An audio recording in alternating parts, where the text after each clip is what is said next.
This one comes from Noel in Vancouver, Canada. Hi, Dad. Hi, Noel. I've been following your blog for quite some time and love all the information you provide. You're welcome. Thank you. We are a family of four with a 6-year-old and a 2-year-old. We are planning our next trip to Walt Disney World in March. It's our third time there. This trip is going to be a big trip, planning 10 days and 11 nights, or 11 nights and 10 days. It's the same thing, only backwards. I'm dyslexic. 4 out of 3 our traffic controllers are.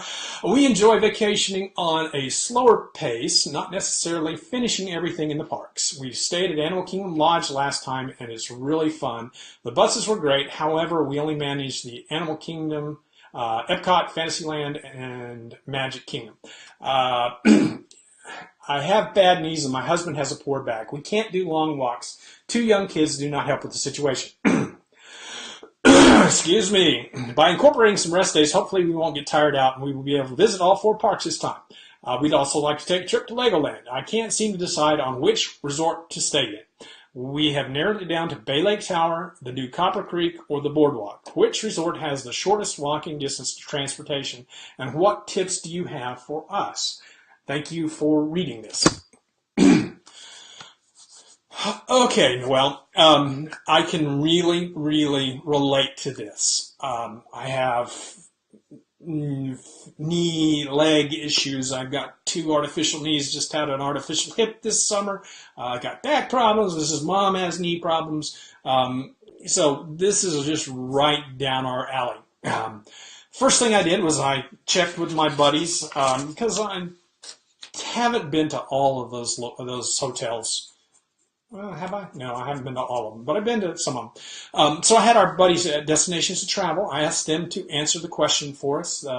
They do a great job. They know Disney World almost as well as Dad does. So I asked them, and Chris Boyer, one of their agents, here's what he answered. I'm sorry, this one was from Stephanie Walsh. Stephanie Walsh says, understanding there is so much to do at Walt Disney World and keeping it real that you may not get everything done is a wonderful perspective to have going on a vacation. Taking things at a comfortable pace for your family makes things less stressful. Hopefully, with this extended vacation, you will be able to visit all 4 parks and your days to rest and explore the amenities of your resort and to rejuvenate you for the upcoming days. In my opinion, deciding on which resort comes down to where you think you will be spending most of your time. If it's in the Magic Kingdom, is your target. You can't go wrong with Bay Lake Tower. It has easy access to the monorail, but if you're planning on spending a lot of time at Epcot or Hollywood Studios, I'd suggest the Disney Boardwalk Inn because it's centrally located between 2 parks and has a short boat ride to either. Copper Creek would offer a longer boat ride to the Magic Kingdom, and there's some extended walking to get to the boat transportation, and I'll add the bus transportation. And with bad knees and a poor back, a lot of walking may not be the best option. Have you considered, and this is something I would say too, have you considered a scooter rental for you and your husband to share? When knees and backs start causing problems, you can utilize the scooter to give your body a reprieve for a little while. Think you're on a track for magical slow rest days, slow paced days, and realistic goals. I agree with the scooter thing. Mrs. Mom and I are going in October and November, and for the first time, I think we're going to end up renting the scooter every day because my problems with my hip, she's doing good, but we both are to the point where we have mobility problems, and renting the scooter is really a good idea. And I really like the slow it down plan. In fact, that's one of the things that you'll find right here in my book.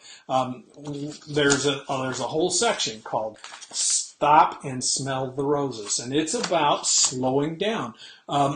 Here's right from the front of it. It's real easy to be caught up in the hustle and bustle of Walt Disney World. Almost every website, almost every Disney guru, almost everyone that talks about Walt Disney World says the same thing.